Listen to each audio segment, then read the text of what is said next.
Okay, for the very start of music notation, you need to be able to read a stave. So a stave is 5 lines, they look like this, and they're made up of 5 lines and 4 spaces. And so we're just going to have a look at those specifically today. You're going to find notes either on lines, and we usually start from the bottom. I think that's line 1, but whatever works for you. And you've got notes in the spaces. So 5 notes on the lines and 4 notes in the spaces. Now, we have things at the start of our staves which are called clefs, and they basically help you determine whether you're playing high notes or low notes. So we'll start with the treble clef, and the treble clef, if you go from the second line and you go sort of up in a swirling motion to the middle, down to the bottom, up and cross on the top line, that's your treble clef. Or thereabouts. They don't have to be like perfect, but they are worth practicing because you're going to have to draw a lot of them. The treble clef has rules or sayings that we use to remember the names of the notes. There's 4 spaces, and this is really easy. It just so happens to spell the word face. F-A-C-E. In music, we only use the first 7 letters of the alphabet. Yeah, the first 7 letters of the alphabet. When we get to G in music, you go back to A.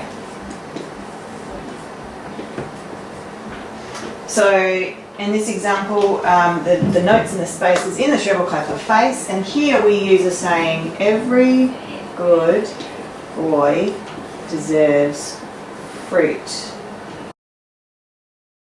But it's just a way of remembering what the names of the notes are. E, G, B, D, F. You can use anything you like, but that's fairly universal. And if you look at it, it actually goes up in the alphabet. So if this is an E, the next space up is an F. The next one's G. The space in here is an A. B, C, D, E, F. Just goes up in the alphabet. So once you know that this is an E, if you just go upwards in the alphabet, you're actually going to be right. But this is a very quick way to remember it.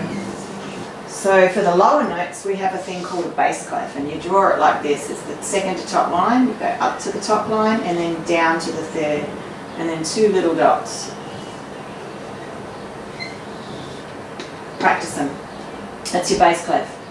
Now, unfortunately, the bass clef, the notes are different, the sayings are different than they are in the treble clef. So you're going to have to memorise a whole new lot for the bass clef. This one's fairly universal.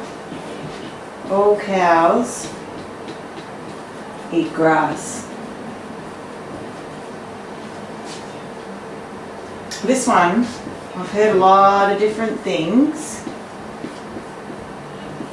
The one I like to use is great big dinosaurs fart always.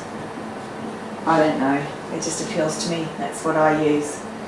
And again, this one's the G, so if you remember that this starts on a G, then the next one, there's one in this middle, would be an A, B, C, D, E, F, G, A. Going up on the stave means it's going up in the alphabet. If you're going down in the stave, it's going down in